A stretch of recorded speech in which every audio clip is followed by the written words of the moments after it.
Humanistisk læringsteori bygger på et psykologisk grundlag og en eksistentialistisk tænkning. Carl Rogers var klinisk psykolog, terapeut og underviser på universitetsniveau. Rogers beskrives som en idealistisk tænker, der samtidig systematisk arbejder videnskabeligt med at underbygge de idéer, som han afprøver i praktisk pædagogisk arbejde. Rogers' læringsbegreb er signifikant læring.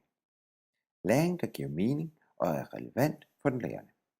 Relaterede begreber, der primært knytter sig til den lærende, er frihed, autonomi, selvaktualisering, det hele menneske, selvbestemmende, selvopdagende, selvinitieret læring. Læring som den proces, det er at lære gennem erfaringer og eksperimenter.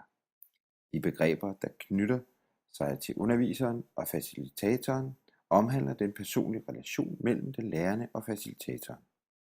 Det er relationen, Rogers er optaget af, og som han undersøger på systematisk videnskabelig vis. Det analytiske udgangspunkt i Rogers' teori er, at hvert menneske har et indre potentiale, et selv, som bør aktualiseres. Dette gøres i ægte relationer og trygge omgivelser, men først når den enkelte aktivt vælger sig selv. Det vi ville undersøge var, om konteksten havde indflydelse på, hvordan børn går til en opgave i Minecraft. Dermed blev det vigtigt for os at mindske indflydelsen fra andre parametre. Vi har bevidst valgt så kønsløs en præsentation og opgaveformulering som muligt, netop for at minimere facilitatorens indflydelse på deltagerne. Vores projekt afhænger af, om eleverne vælger at arbejde med det.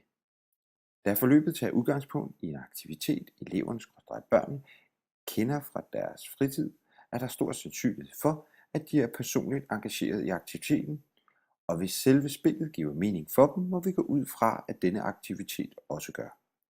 Målet med opgaven er, at eleverne gerne skulle opdage nogle af de mekanismer, der er i spil, når man skal opbygge et nyt samfund. Denne viden skulle gerne give eleverne en dybere forståelse af dem selv og det samfund, de lever i uden for Minecraft. Om dette opleves som relevant for dem, kommer an på, hvilke forhold de har til samfundet, og om dette interesserer dem. Betingelserne for signifikant læring er altså til stede. De trygge rammer er skabt af spillet. Da opfanget deltagelse er frivillig, har alle selv valgt at spille, og dermed selv valgt at lære noget. Hvilket er en af grundbetingelserne for læring ifølge den eksistentialistiske Rogers. Created using Powtoon.